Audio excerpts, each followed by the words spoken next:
I'm the head of the house, you must do what I say. If you don't, we should just get a divorce. Even though my husband was cheating on me, he still tried to control me. Why should I always listen to him? Fine, let's get divorced then. I transferred all our loans into his name so he would realize how much I had been supporting us. My name is Jacqueline. I'm 36 years old and work as a system engineer. I've been married to my husband, Joseph, for 6 years. We met at work, my company did projects for his. When I worked as a temp at his company, he was kind to me, and we naturally grew close. After dating for a while, he proposed, and I said yes. After getting married, I quit my job because working as an engineer for a company was exhausting and paid poorly. I was afraid that if I kept working there, I wouldn't have time for my husband, and our relationship would suffer, so I became a freelancer. This gave me more time for housework and to be with him. At first, I didn't earn much, but my experience helped me get more clients, and soon, I started making good money. I was grateful to my husband for supporting us in the beginning. I also worked hard at home. Cooking wasn't my strength, but I used recipe books to make different meals every day to make him happy. Thanks for cooking and cleaning, it really helps, he would say, and his praise made me happy. In the early years of our marriage, we respected and cared for each other, but then, one day, he suddenly said, "Shouldn't we buy a new house?" Huh? A new house? I was shocked. My husband was never the type to save money. "Shouldn't we save up a little more before buying a house?" I asked. "What? I make good money, don't I?" my husband replied. "But, we've never had financial problems, right?" "That's because?" "It was because of my income." But I couldn't tell him that. Even though my husband gave me money for household expenses, he always spent his personal allowance before payday, so I secretly saved money from my own income and used it to support our household. Thanks to that, we never struggled financially. I was thankful for his support when I first started freelancing, so I never told him that my income had grown. I didn't want to hurt his pride by revealing that I was earning a lot. Even though I spend money, our lifestyle hasn't changed. Maybe my salary went up? I couldn't believe he didn't understand his own finances, but he was excited about buying a house, and I couldn't stop him. "What kind of house do you want?" I asked, hoping to find a way to keep the cost down, but he kept adding more and more demands. "But if we include all of this, the house will be really expensive," I pointed out. "It's fine, buying a house is a once-in-a-lifetime thing, and I make enough money, right?" I had no idea why he thought that. At that moment, I regretted not telling him about my income. Maybe if I told him now, he'd finally understand. "Joseph, about the household expenses, I've actually been using a lot of my own income to support us." For some reason, he didn't believe me. "Come on, don't joke like that." "I'm not lying."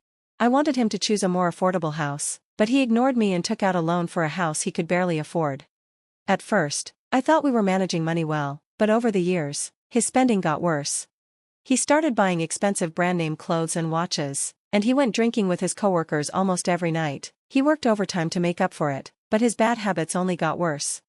And yet, he still insisted on getting a new house. In the end, he made it happen. "Wow, this is a really nice house. Owning a home proves you've made it, doesn't it?" He was right, the house was beautiful and comfortable. I even got a bigger workroom, which made my job easier and more productive. I was grateful for that. But I worried about the mortgage. My husband didn't seem to care, but the monthly payments were a huge burden. The house was in his name, but he spent money so recklessly that his account was always empty. So, I had to deposit my own income into his account to cover the mortgage. I was getting fed up. One day, I finally said something. "Don't you think you've been spending too much? You should think more about the mortgage." He frowned and snapped at me. "What are you talking about? We're living just fine, aren't we? If that's the case, there's no problem. You're just overthinking things.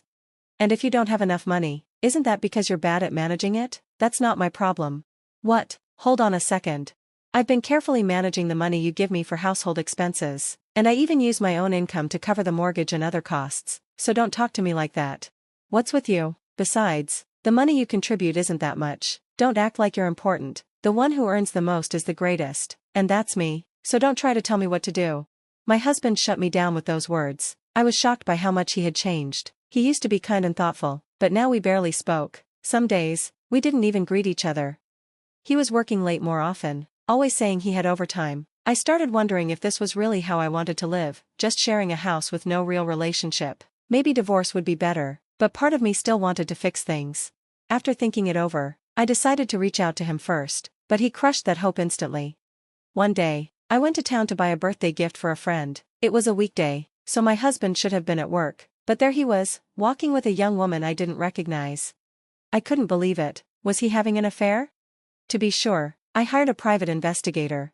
3 weeks later, I got the results. The detective agency confirmed that my husband was cheating. The woman was his coworker, and they had been together for 2 years.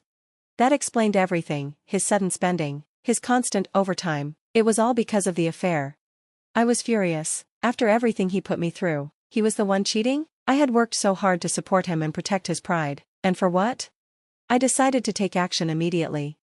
I rushed home and found him watching TV on the couch. I stepped in front of the screen and dropped the evidence of his affair in front of him. Explain this.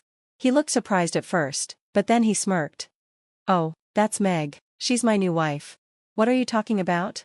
Now that you know, there's no point in hiding it. Unfortunately, you're no longer needed. What? To be honest, I don't need you in my life anymore, but Meg doesn't like doing housework, so you can stay and handle that for her. Are you out of your mind? I would never do that. His face turned red with anger. I'm the one who makes the money here. My word is final. If you don't like it, then let's get a divorce. Even though he was cheating, he still thought he could control me. Why should I listen to him? Fine, let's get a divorce. Huh? You cheated. There's no saving this marriage. Let's end it. He looked shocked but quickly agreed. Fine, but don't come crying to me later. I won't, but before we finalize things, you need to help me transfer the utility bills and car loan to your name. I made sure all the debts were in his name before we divorced. He probably thought that was the end of it. But for me, it was just the beginning. You should realize how much I supported you. The day after my divorce was finalized, I was already relaxing in my new apartment. Then, my ex-husband started calling me nonstop. Since he hadn't paid me any compensation yet, I hadn't blocked his number. When I finally answered, he sounded panicked and said we needed to talk. I agreed to meet him at a cafe, but he brought his mistress along. Well, you two look happy together. What's this about? Why didn't you tell me? A huge amount of money is being taken from my account every month. The mortgage, utilities, food expenses, car loans. Why is everything so expensive? What are you trying to do to me? I divorced you and left the house, so that's only natural. I'm not doing anything. Shut up, this is fraud. I'll sue you. My ex-husband and his mistress clung to each other, both glaring at me as if I had tricked them, but I wasn't going to let them blame me for their own mistakes. You should have paid more attention. I showed you all the documents, remember? The house loan was always in your name, until now. I was the one adding money to your account to cover everything. How could you afford that? Your income wasn't that high. Since my ex clearly didn't understand, I explained it to him. I had been working as a freelance engineer, and my annual income was now around $200,000. What, is that true? He was completely shocked to learn that I had been making more money than him. Not that it matters now, I continued. More importantly, since I haven't officially claimed my compensation yet, I'll be doing that through a lawyer. Are you trying to take more money from us? I'm just making a legal claim, and I'll be including your mistress in it. But, in the end, I won the case and received compensation from both of them for the emotional distress they caused me.